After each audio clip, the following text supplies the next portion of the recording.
Well, howdy, folks. Welcome back to the Dusty Trails and Tall Tales podcast, where we keep the spirit of the Old West alive one story at a time. Today, we're celebrating something truly special, the upcoming America 250 project with Dusty Saddle Publishing, a landmark Western series honoring 250 years of American history. Joining us today is Nick Wale, the publicist from Dusty Saddle Publishing, and Scott McCrae, who's leading the project. Together, we'll explore what the project means, how it came together, and how it celebrates both America's history and the Western genre we all love. Gentlemen, welcome to the show. Yeah, Oh, you, it's you my. have the wrong guys if you're saying gentlemen. Oh, I don't know, Bob. You have your moments. It's good to be here, Matthew. It's good to see you again. Hello, Yeah, Matt. so why don't y'all tell us how the idea for the project first came about? Well, Nick, I Bobby, guess. do you want? Oh, you want me to do that one? Oh, that's Sure. okay. Well, it all comes down to an author that was talking to me, and he said to me, "Why doesn't anybody celebrate America anymore?" And I said, "Well, I don't know really. It's the times and the seasons, I guess." He says it's not good enough. He says, I want to see celebration of my country. And I said, well, you know what? Next year is the 250th birthday of America. So instead of ignoring it, as the publishing industry seems to be doing, DSP has embraced it and has said, happy birthday, America. We're going to do something special to celebrate it. So we got together some of the best authors. Scott over here joined me in the endeavor. And off we ran to get ourselves a project of a lifetime. Isn't that right, Bob? That is correct. The amazing thing is that Nick and I were just chatting, on and off about what our plans were for 2026, and I said, "Good gravy! I haven't seen anything at all about the 250th anniversary of the founding of the United States," and I said, "Nick, you actually are probably one of the most influential people in American publishing right now." Particularly in regards to Westerns and Americana. And if nobody else is doing it, it's kind of your job. And that's how we ended up with it. Well, I think that a big part of that as well is it is the responsibility of companies like Dusty Saddle that work with the Western business to be on the forefront of this. I mean, what genre has more to do with Americana than the Western? It is American history. It is a celebration of American history. So we have to lead the charge. We have to make sure that we have the best authors working on the best projects to celebrate the 250th birthday of the United States of America. And I don't think and it would have been done if Dusty Saddle hadn't done it. I don't think it would have been done. I think it would have just been another sales year. 2026 would have passed, and that would have been another sales year. So Yeah, I'm really glad that we're into it. yeah, and I think part of that is because publishing, or at least big mainstream publishing right now, has been sort of overrun by gatekeepers, and I don't think patriotism resonates with those gatekeepers. That doesn't mean readers don't want it, because That's right. readers do. It's just that the gatekeepers don't want to give it to them. And I think as writers and publishers, it's our not only our job but our responsibility to give the readers what they want. I agree, and the readers are very clear that they want patriotism. The readers get behind anything that is patriotic. I think the readers are going through a great patriotic renewal anyway. I think that right now they're very much in love with the country, and I think it's for the publishing business to catch up with the readers, as always. The readers determine the tone. The companies have to follow the readers. Yeah. Well, how does this project highlight the connection between the story of America and the story of the West? Oh, can I do that one? Sure. So the story of America is the story of the West. It's all about pioneer spirit and expansion and building civilization in a wilderness. The great American myth, even more so, I think, than the founding and the revolution, is the founding of the West and the building of the nation. And the great narrative is we've been able to build in a wilderness and make a garden out of a desert. And what is this, the Western, but a celebration of that? And all the great men and women who came before us who made that happen. Every American, to one degree or another, is standing on the shoulders of giants. And the settling of the myth, the settling of the West Sorry, my teeth are loose today. Unsettling of the West is the story of that great endeavor, that great heroic endeavor. Well, Nick, how are the stories going to be presented? Well, it's quite easy, really. We took 12 American heroes, historical figures, and we had 12 of the best authors who will be announcing shortly to write the stories of these brave men and women who built America.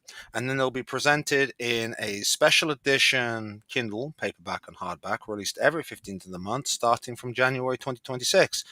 And the most important thing about these stories, and I mean the stories range from all kinds of figures of American history, which we'll go into. But the most important thing is they have to be factual and they have to be patriotic. They have to tell the truth. And I think the most important thing about that is that the authors, we had more authors signing up to do this project than we actually had room for. I mean, we've had to turn down authors to do this project and so the response has been so amazing. And I think it's quite incredible, really, when you consider that so many authors have signed up to do it. So many historical figures have been put forward for the inclusion in the series. And so many readers have reached out and said they can't wait to get their hands on the series. When you consider, that kind of response and how flat the publishing business has been to this 250th birthday. And we can't wait to get them out there. You'll love them. They're going to look like a beautiful product. Yeah, and I think really one of the really interesting things here is that, we picked a whole broad spectrum of people to write about. So it's not just necessarily heroic Westerners. I think somebody here has picked somebody close to their heart. They're doing Doc Holliday, aren't they, Matthew? Mm-hmm. Yeah. And you can argue the virtues of Doc Holliday, but you could also argue the less than virtuous aspects of Doc Holliday. I like you, Matthew. I think he's an incredibly interesting figure, and certainly worthy of inclusion. But this is not that sort of lily white sanitized version of the West that you would sometimes find in 1950s television. We have, there's a book about Billy the Kid, there's a book about Doc Holliday, but there's also Wild Bill Hickok and Teddy Roosevelt and Buffalo Bill Cody. So it does span a broad spectrum. It does. And the interesting thing was we asked the authors themselves to pick the character they'd like to write about, the historical figure they'd like to write about. I mean, we asked them to come to the meetings with the character in mind, or the person they wanted to write about. And so we let the authors themselves pick who they wanted to write about, whoever was close to their heart. And we found in many cases that the same person was picked several times. Yeah. So they had to reach deep within themselves to find the historical figure that they felt close kinship with. Yeah. And it was quite the process. It was quite the soul-searching process. I remember talking to Alfred Wallen. He couldn't make up his mind. Alfred Wallen said, I don't know. Alfred is one of the finest writers of today.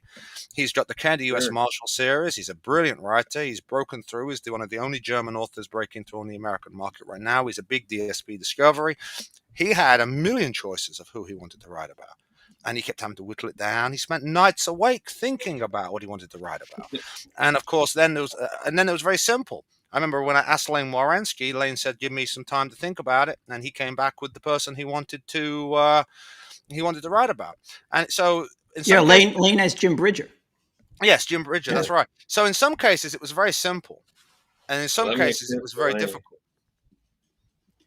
And the other interesting thing is that we told all of them that the figure had to be true to their character historically, but the story itself could be a fictional narrative. Mm-hmm. So all cards were on the table in terms of story, but you had to play very specific cards when you were dealing with the figure itself. So the story had to be true in some way to the way they would behave and where they were in the world at that time, and et cetera. So story, anything goes. Figure, historically correct. And I agree. And just this question down here, yes, there will be accompanying initiatives. We're going to do interviews and launch interviews and a lot of publicity around it. We're going to try and get it into the mainstream. We want to use a lot of the promotional materials that we're doing to try and get it into the mainstream because it is such a big undertaking. It's probably the biggest undertaking the Western business has had for quite some time. And it can only happen at DSP because we have the staff and the publicity drive to do it. So if we have that kind of clout, we want to make sure that we are getting it in front of the broader audience. We want to make sure it's in magazines and in different venues, doing interviews, reaching out to the readers. So absolutely. And I'm not against doing educational materials and maybe even doing tours of schools or anything else.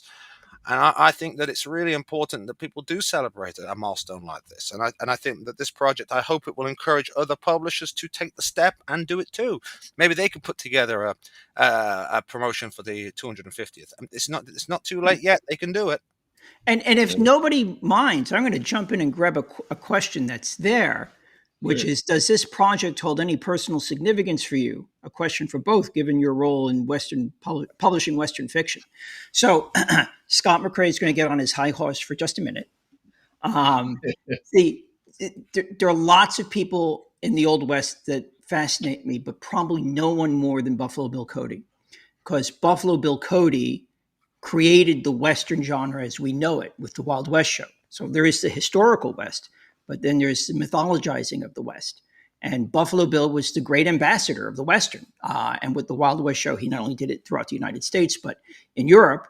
And many of the tropes that we consider part of the Western, originated with the Buffalo Bill show. And everyone who is in Western entertainment is a spiritual godson or goddaughter of Buffalo Bill Cody. And so to ask, what connection I have to this, or what special personal connection, I very much am aware that I am an heir to Buffalo Bill Cody, a spiritual heir. And everything I do in the Western, has that awareness in the back of my head as I'm doing it. And I see this, and I'm sure Nick, would probably have a different take on this, but I see this as just, in the footsteps of Buffalo Bill Cody and the Wild West, because we're the great popularizers of the West. Yeah. What message or feelings do you hope readers take away from these stories? What message or feeling should people take away? Yeah. Well, a whole bunch of them. First off, pride. So I again, this sounds soapboxy. There's a dearth of pride in our American heritage right now, and I'd be delighted if America250 rekindles some of that. But then also, whatever emotions the individual books generate. Some of them will be funny, some of them will be sad, some of them will be adventuresome, some of them will be deeply personal. I think every book will have its own message and its own core emotional value. But overall, I want people to come away with this with a feeling of pride. What about you, Nick? I think that it's about the great patriotic renewal. I think that the readership are looking for something to get behind. I think the readership feel this great patriotic renewal, and they need something to get behind to celebrate their country. And I think that it's really important for publishers and for people in the industry to realize that we are not the readers. We are there to serve the readers. We give the readers the books to read. We give the readers the product, and they choose whether to make it a hit or not. And I think it reminds me very much of when I was in the sales business early on, and my boss said, you can't sell something people don't want. So if people want patriotism, and they do, we see it all the time, all kinds of things. If people want to celebrate their country and patriotism, we should celebrate it with them. And I think that there is a real need for it today. I think people do want to get back to the celebration of their heritage. And I think that the West, what's more of a heritage for America than the Western? It is the very early days. It's the pioneer spirit. It's what all the writers want to write about. It's man against the wilderness. It's man against the fate of history. And I think that that's what it means to me. It means giving readers what they want, and giving them the opportunity to celebrate what they want and to celebrate the things they want, and allowing our company to celebrate alongside them. That's what I think. Yeah.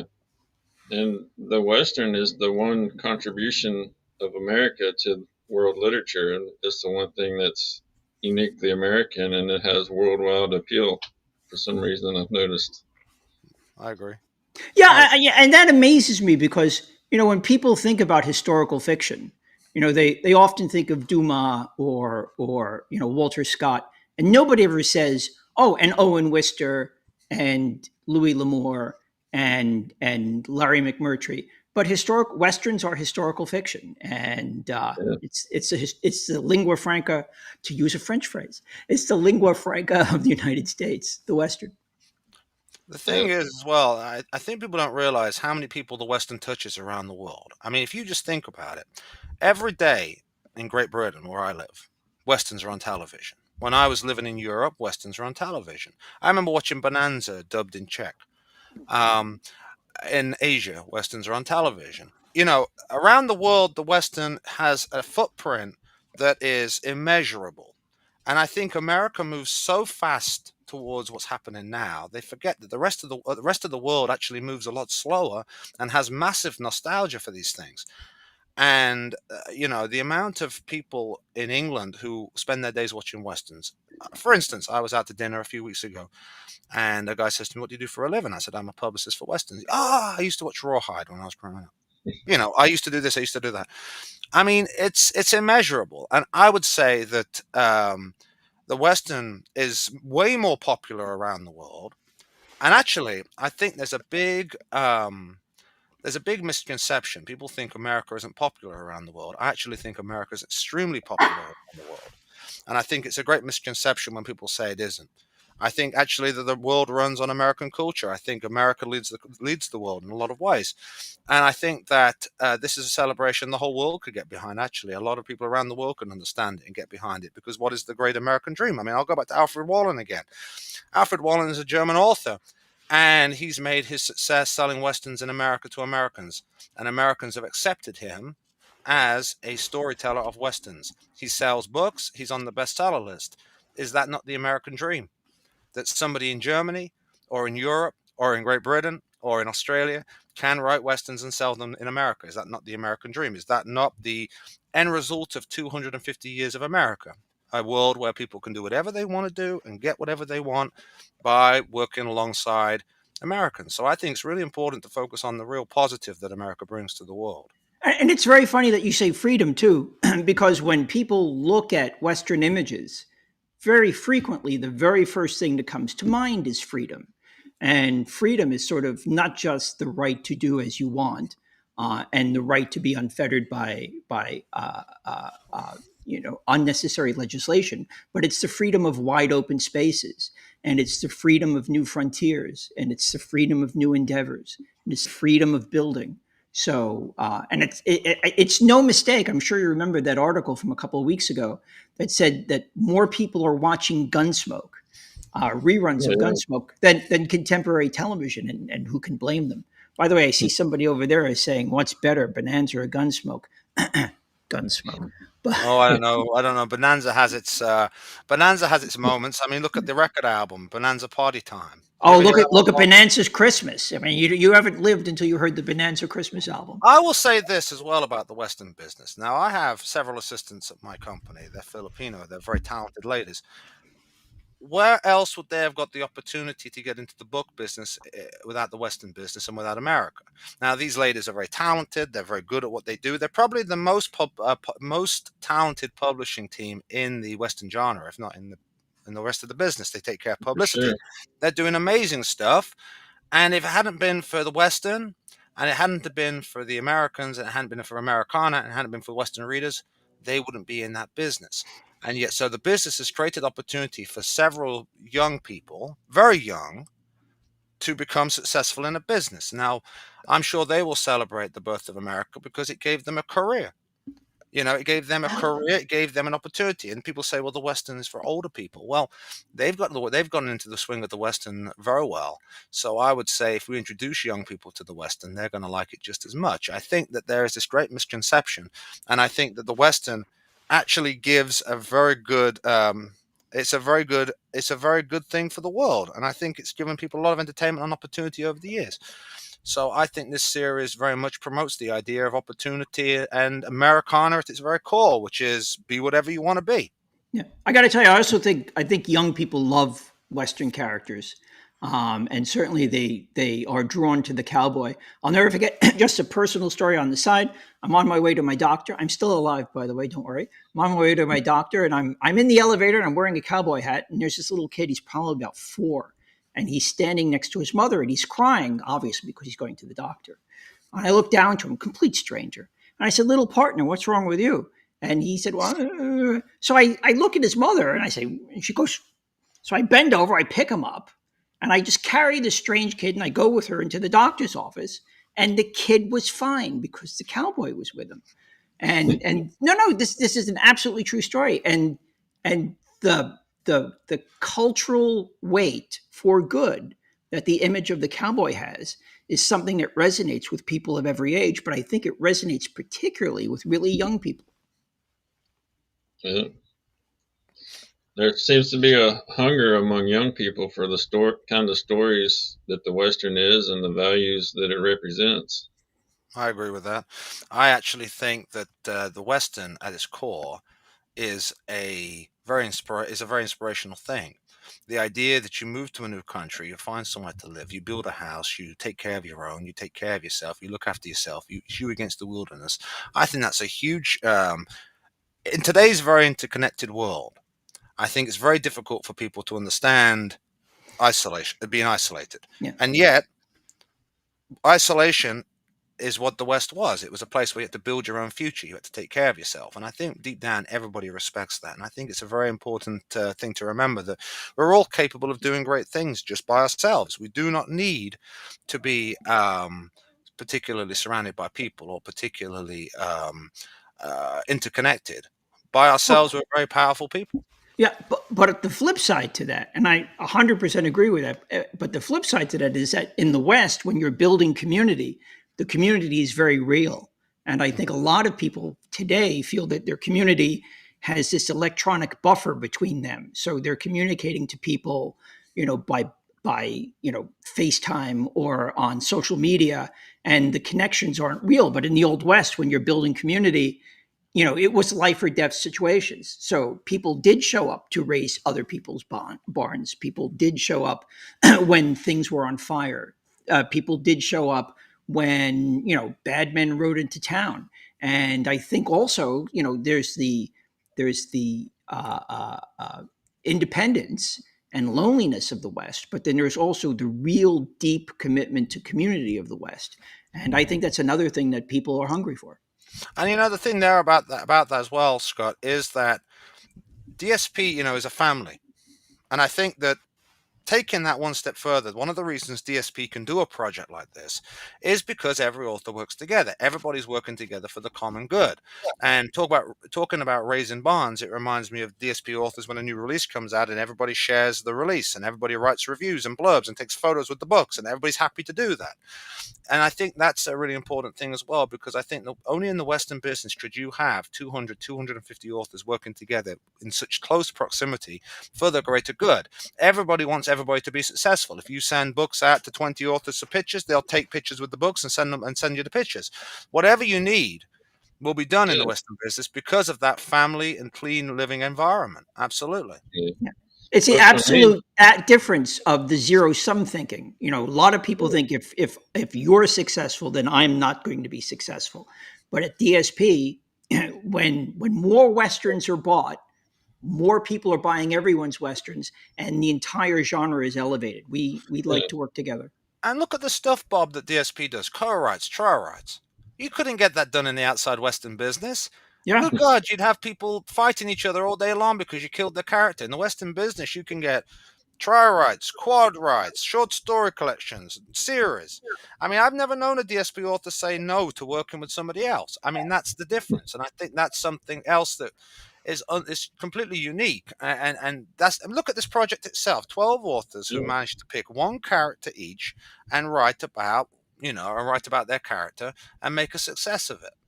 And I think that it can only take place in the Western business. I've worked in all kinds of genres in this business, and I've never seen anybody work together better than Western authors. Well, Same for here. me, it's about promoting the Western in general, not selling individual books. It's about making the Western greater than it was before we came along and continuing it for future generations. I agree, and I think it's very clear that the authors feel that way. I mean, and I think that the Western itself has been mistreated in the publishing business over the last 20 years. I think it got Criminally.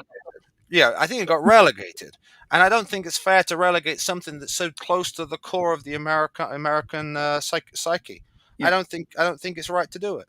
And Yeah. I think You the go to DSP Barnes and Noble, and there's a whole wall of romances, a whole wall of science fiction, which is amazing because nobody reads it.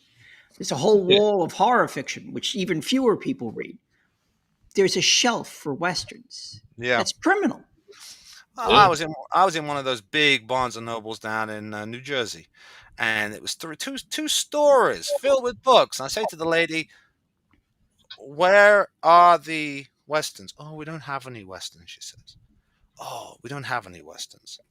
I said, "So, what do you have?" "Oh, well, upstairs is paranormal romance the whole way." I said, "Paranormal romance?" I said, "But you couldn't find a few shelves for a few?" "Oh, no, nobody buys westerns." And it's not true. This year is one of the heaviest sales years on record for westerns. DSP has sold twice as many westerns this year as we did the year before. So why aren't these readers taken care of in Barnes and Noble? You know, that's the question. Well, and also part of that is snobbery of, again, the gatekeepers.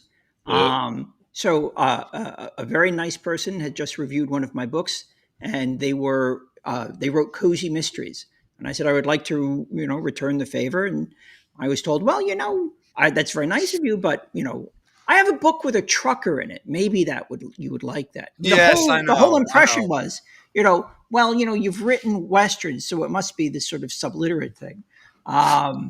When, of course, some of the greatest writers who ever lived, including Owen Wister and Larry McMurtry, had written westerns. And there's a great question here that's tailor made for Nick. The 250th anniversary is a national event that might attract readers outside of the typical Western genre demographic. What strategies are in place to reach this broader national audience? Well, that's quite interesting. First off, advertising.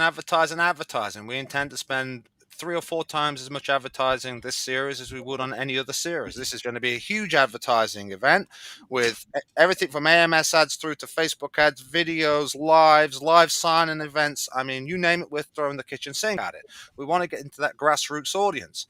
I want to get all 12 of the authors writing these books on here to do events and interviews and promotions. And then, of course, we have the national outreach, which is magazines and newsletters and libraries and everything else we can get our hands on. I mean, I want to put the 12 authors who are doing this to work, promoting this wherever I can get them. And that's what we're going to do. This isn't just about celebrating the 250th birthday of America. It's also about celebrating the Western author and getting those authors out there on this massive platform in front of readers doing their magic. And it's a huge thing, and it's a national event. Yeah, he's sending me to Tucson for the book fair. I am. Tucson. I mean, it doesn't get greater than Tucson, Matthew. I mean, it's Tucson. Yeah. It is what it is, man. But no, I mean, I believe we have authors across the country. And I believe we can get in local magazines, we can get in local e-zines, we can get in local newsletters, we can get all over the place with this project because it is part of the national, the national story. Zeitgeist, yeah. Zeitgeist, that's right. So actually, the marketing for this will be so extreme. This will make the Lane Warrenski launch look like it was just out of the park. I mean, that was the biggest campaign ever run in the Western business. I mean, that was everywhere. This will be 10 times bigger. And 10 times bigger is always what I ask for. Yeah, and Lane is actually one of the writers doing one of the books. He is. And I asked him, I said, Lane, would you do it? Yes. Yeah, we have Jeff Marriott doing Billy the Kid. Oh, well, Jeff Marriott's a great author. I think he's great. And don't forget, we have Dave Fisher doing it. We have Dave Fisher. We have this guy named Matthew doing a book on Doc Holliday. I know we do. He's a nice guy. I've met him. He's a real nice guy. We have Casey Nash doing it as well. There's another nice guy. Yeah, I've Jim met him. Bowie. So Matthew, how did you pick Doc Holliday? Well, I've always been fascinated by his life, particularly the part that most historians consider the lost years, where he was in Fort Griffin in the late 1870s before he made it to Tombstone, because that's what all of the movies and all of the history is about. Is everything that happened after Tombstone and his relationship with Wyatt Earp. And so I've always been fascinated about why? Because the way he met Wyatt Earp was when Wyatt Earp was looking for an outlaw named Dave Rudaball, and he met Doc Holliday, and Doc Holliday told him the information on where to find him. But at that point in his life, Doc Holliday was pretty much an outlaw as well. He killed a couple of people over some poker games, and the law was looking for him. And so I've always been fascinated about what was it about Wyatt Earp that drew him, like, that started their friendship. So that's sort of what my book's going to explore, fictionally. But Yeah, and Fort that Griffin, friendship is one of the great mysteries. yeah, and Fort Griffin's not far from where I live, and I've made a trip out there and I've actually visited the fort and the town site, and it's a amazing place. I'm looking forward to it. I'm looking forward to it as well. It's a funny thing because I was wondering, there was a fella down in Oklahoma, I think it was. And this fella down in Oklahoma was a robber and he got killed and nobody claimed his body. And about 100 years later, they found his body as part of as an amusement park. People thought it was a dummy. And I've often wondered about that guy. I thought perhaps somebody might pick that story to write about because what a fascinating story. This guy gets killed. He's a bank robber. I can't remember his name. He's Oklahoma. Fred Staff would have known him. But he was down in Oklahoma and he got shot as a criminal. And then his body wasn't claimed. It was embalmed, got painted over, and stuck in a fun fair. I mean, look it up, folks. It's a real story. But the problem with that story is that all the good stuff comes after he's dead. Well, I know, exactly. They had to work out that he was real. So I said to Fred Staff, I said, Fred, did you know this guy? How old do you think I am? He says. I said, well, I thought you were like 150. He says, I didn't know that guy. Well, it's a funny business, because I thought it would have made a great story, but, who am I, man? I mean, who am I to pick the stories? I mean, I think that would have been a good one. One of the great American mysteries. Yep. Well, Scott, what excites you most about seeing this project come to life? What excites me? 3 things. First off, that it's this huge year-long multi-book project. Outside of encyclopedias, who has multi-author year-long multi-book projects? So, just that notion excited me a great deal. And the second, that it gave DSP this opportunity to reach audiences that we aren't reaching already, because, the anniversary of the 250th anniversary just transcends the idea of Westerns, and, this is our American birthday, our American heritage, our American anniversary. And it seemed like a great way to do outreach as ambassadors of the Western brand. And then finally, it gave me a chance to work with a lot of fun people. I mean, all the people that we're doing books with are great people, and this is more fun for me than work. People, they wake up in the morning and they go to work, and they come home and they say, "Did you have fun today?" And the answer is, "Well, no. If I was having fun, I wouldn't be at work." But I get up and I get to play with Jamie Mason and Charles Ray and Alfred Wallen and Ronnie Ashmore. Jamie Mason, he's a great author. And Charles Ray, of course, is a great author. But Charlie Baroche was a good friend of mine. He just came up with the answer. He said it was Elmer McCurdy. So, Charlie, I dare you, Charlie, to write the book about Elmer McCurdy. Because you came up with the name. So now I'm telling you in this live interview, I am challenging you to write the book about Elmer McCurdy, and we will publish it, because I would love to see Elmer McCurdy brought back to life after death, after being at a fun fair and being dead for a long time. That's your challenge. I challenge you. Now, can't say fairer than that. That's how DSP works, Matthew. I mean, it's deal. We got the deal. Very good. That's a real good thing. But no, I mean, that's the deal at DSP. If you come up with a name, you got to write the book. Yep. There's not to nerd out on you, but there's this DC character named Jonah Hex, who is a scarred, Western Avenger in their comics, and I think he ended up embalmed in like a DC themed theme park restaurant. I think that's part of his story. Well, it's a funny thing. It's a funny thing. I was once talking to a funeral director, and he sat there and he says, "When you die, I'll take care of you. I'm going to make sure you're well embalmed." I said, when I die, I hope you've been long dead before I die, because you're like 73 years old. I hope you die first. And I said, and you're unlucky because I don't know what the heck to do with you, so you're not going to get embalmed if you die first. But he didn't like that very much. But your mom, I hope I'm embalmed when I'm dead.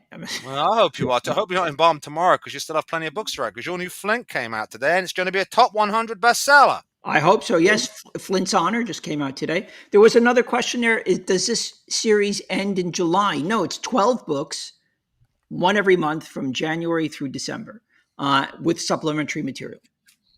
Yeah. Well, you've mentioned several of the authors involved. Can you list each one, or is it too soon? Casey Nash. Casey Nash is doing Jim Bowie. That's right. And then we've got Lane Warrensky, we've got Charles Ray, we've got who we got, Bobby? So we got Bob Vardman doing Captain John Fremont. Good guy. Casey Nash doing Jim Bowie. One of the best. Matt doing Doc Holliday. Brilliant. We have Jim Marriott doing Billy the Kid. Jeff Marriott, he's one of the best in the business. Jim Marriott. Yeah, and we have some guy named Scott McCrae doing Buffalo Bill Cody. He's a good guy. He sells books, though. He's been in the top 100 with his last 7. Jamie Mason is doing Custer. Charles Ray has Jim Beckworth. Ronnie Ashmore as well, Bill Hickok. Alfred Wallen is still figuring it out. Alfred Wallen will come up with something. Alfred Wallen could write anything. Oh, I know he is. He's one of the best. I want to say something as well.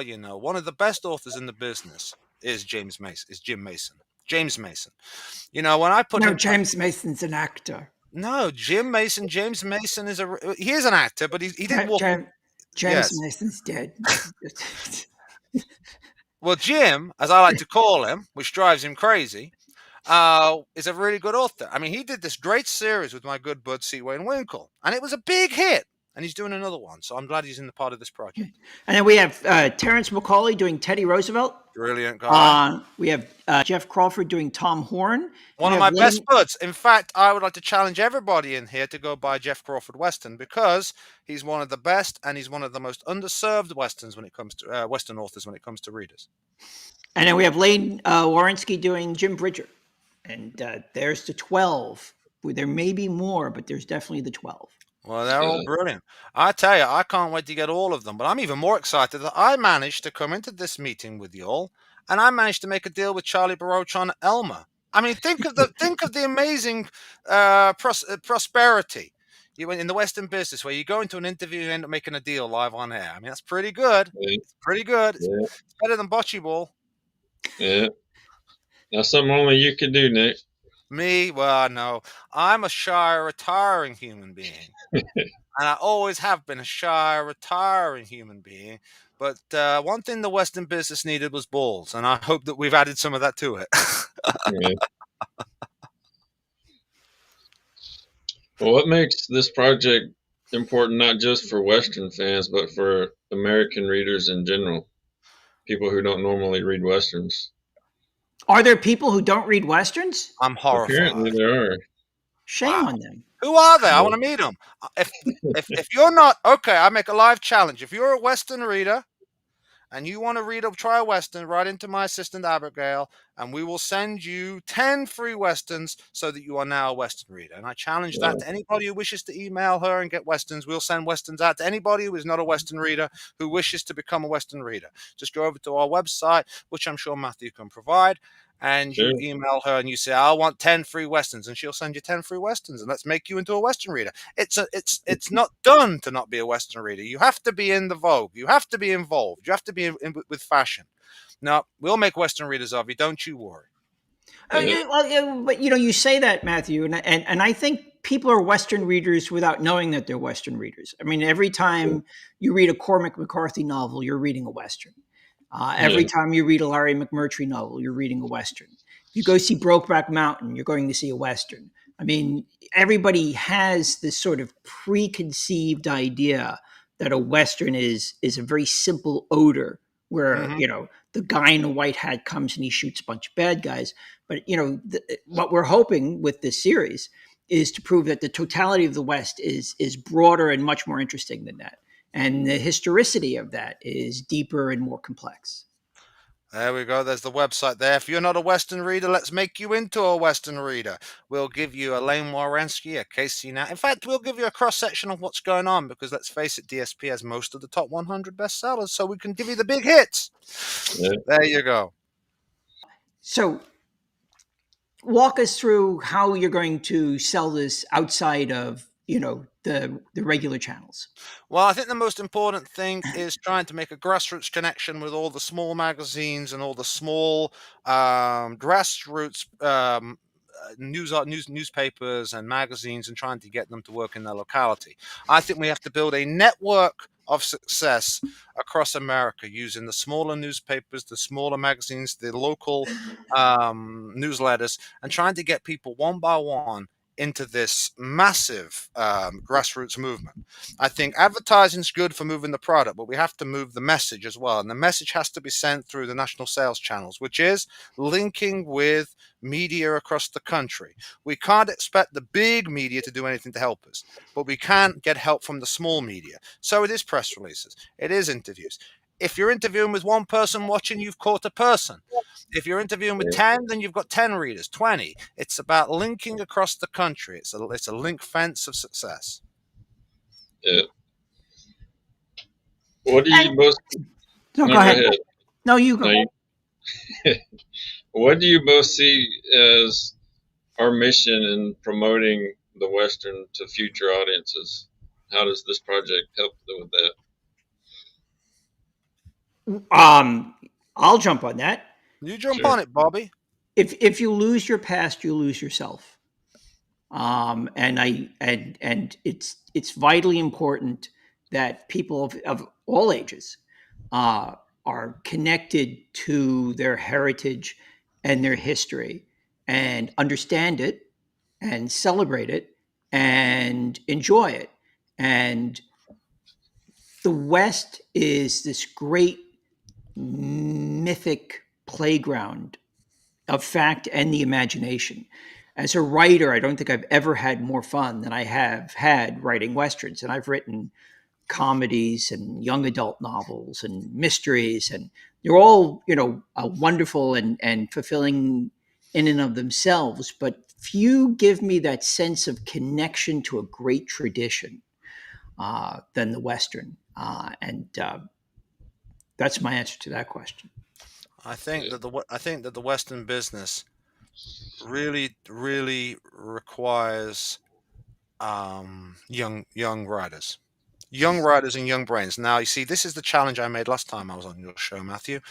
I actually believe that if some young entrepreneurs out there are going to come into the Western business and radically change it, they're going to revolutionize it and make it much bigger than it is today. I believe young brains will come in with new ideas, bringing new authors, new faces, new everything.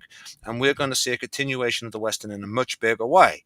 Because with a mixture of new entrepreneurial thought in the Western business, with success, with growing sales comes movies, comes television series. I think that a series like this could catch the attention of a lot of people. And the more talent we bring into the Western business, the stronger it's going to get. And I think the most important thing right now with the Western business is out with the old and in with the new. New ideas, revitalizing a genre that, let's face it, everybody loves. Yeah. And talk about new ideas. I mean, look at how you've revolutionized the marketing of Westerns. I mean, I did a little bit. You have more than a little bit. I mean, you have this crackerjack team overseas, all women, and they got it right away. That was me trying to snap my fingers. There we go, and they got it right away. It's either wet fingers or no snap. It can be made bigger, though. I mean, what I've done and how I would like my work to be seen is the first step towards something bigger. I am looking forward to seeing what other people do with the work I've done. Let's face it, the Western was dying before DSP came along. It was slowing down. It was very much a small market segment that several companies were milking. Now it's growing, and we're trying to reach out to readers around the world. And I'd like to see somebody come in and do an even bigger job. I'd like them to say, well, I like that, but boom, I want to do something even bigger. And I think that will come. I do. I truly believe that, because I think Westerns are back on the map again, and I believe that every smart person that comes into our business will leave a footprint, because that's what the Western is. It's constantly growing and evolving into something else. The way we market Westerns now is brilliant, but the way we're going to market them in 5 years' time, and the authors we will have working on them, and the up and coming authors, and the youth authors, and the new authors, young authors, it's incredibly exciting. Yeah. Well, what if this project really takes off? Why stop it at just 12? Why not keep it going indefinitely? You're hired, Matthew. You're going to be my next marketing director, because that is exactly what I've been wondering. If it takes off, then What do of you mean course, if? You mean when?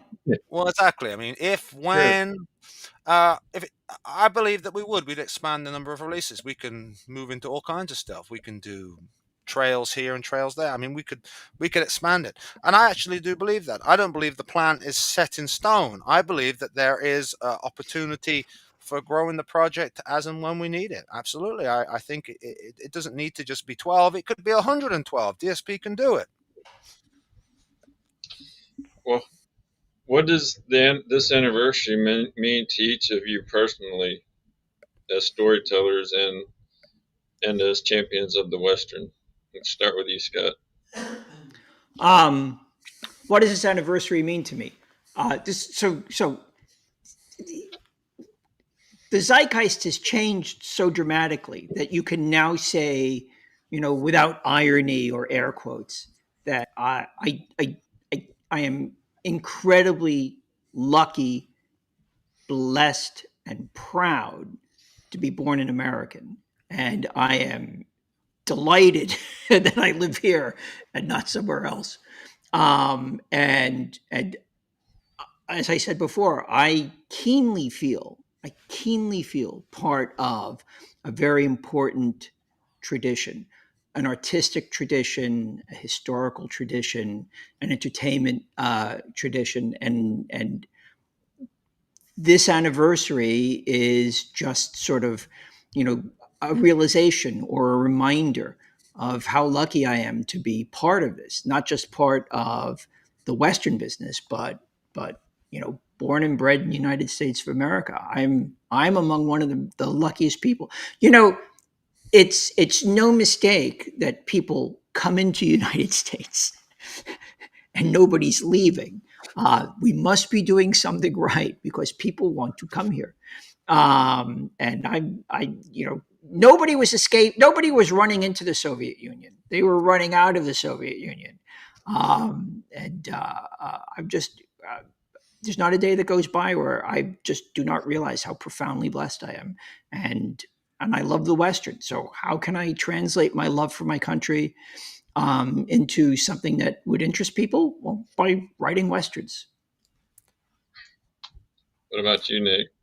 Well, you have to understand, I'm not American, and I don't pretend to be American. I'm an Englishman, and I'm very proud of my own country, but I recognize that I wouldn't have been successful without America. Um, I knew from a very early age, if you wanted to be super successful, you had to be involved with America, and you had to follow the American way of doing it. The British are very successful in themselves. They've had a very strong history, but America is a different kind of creation. It's a creation where you can make yourself, and you can create something, and you can really grow, and there's no limit to it.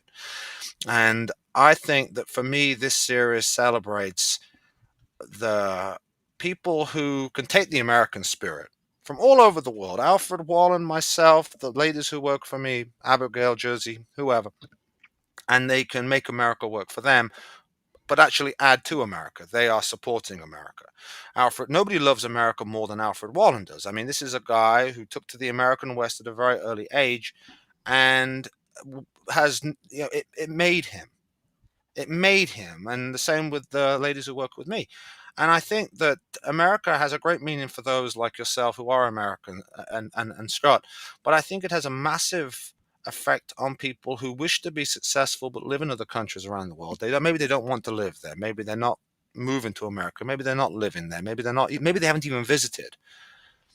But America has a massive impact on people in the way they do business, in the way they want things, in the way they view things, in the way they view success, and maybe they view failure.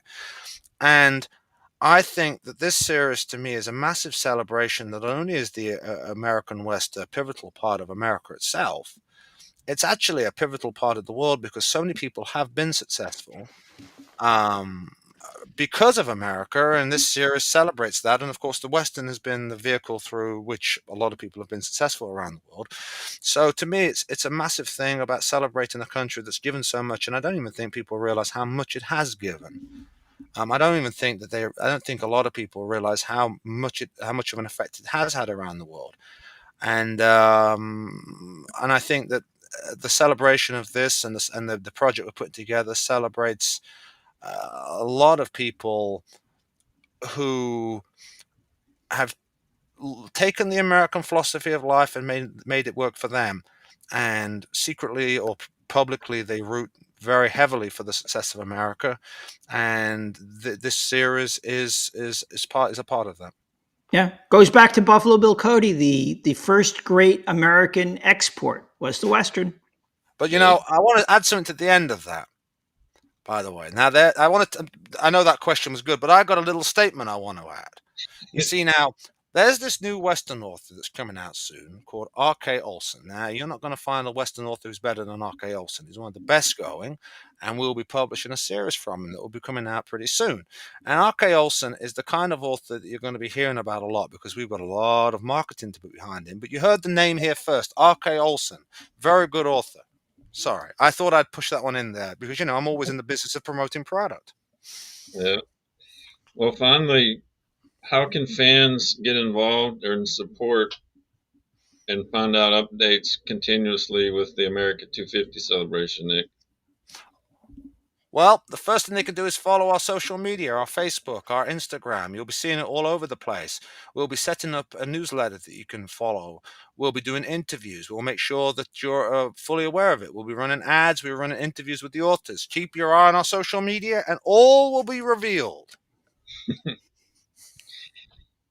Well, Scott, do you have any final thoughts you want to share before we wrap things up? It was always a pleasure to talk with you, Matt, and I'm looking forward to your Doc Holliday book because he's one of the most fascinating guys. I have a quick question for you before we. So, which Doc Holliday in the movies was closest to your personal conception? I think Dennis Quaid probably was the most realistic. Of course, the most popular one was Val Kilmer, but see, I love Dennis Quaid, but he sounded like he was doing John Carradine for the whole movie. Come here, Wyatt. Yeah. You're so theatrical, Bobby. Have you ever considered being an actor? But what's Bob, the difference between being an actor and a writer? Well, Bobby, I got to tell you, there's this new author coming out called R.K. Olson, and it's going to be a big, big success. And you have to know all about it. I'll be telling you, it's one of the big series of next year. R.K. Olson, you heard it here first. All right. I won't push anymore. R.K. Olson.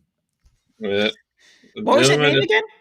R.K. Olson, very good author. Actually, a really good author. It's going to be a very good series. I was looking at the details today. Brilliant. Yeah. Gentlemen, it's been an honor speaking with you about this project and each of your personal experiences with it, and look forward to what's coming out soon with the whole Thank you for having us. Sure. It's a joy having you, Matthew. Your show is the most fun on air. I think of your show as the Johnny Carson show of the Western business. Because it's what you do. Does that make you Ed McMahon or Doc Severinsen? It makes me neither. It makes me neither. It makes me a guest on the show. I'm like Betty Davis. Well, gentlemen, it's been great. We'll have to do it again soon. Thank you, Matt. Thank you. Remember, R.K. Olson. R.K. Olson. Yes. R.K. Olson. It's the name to watch.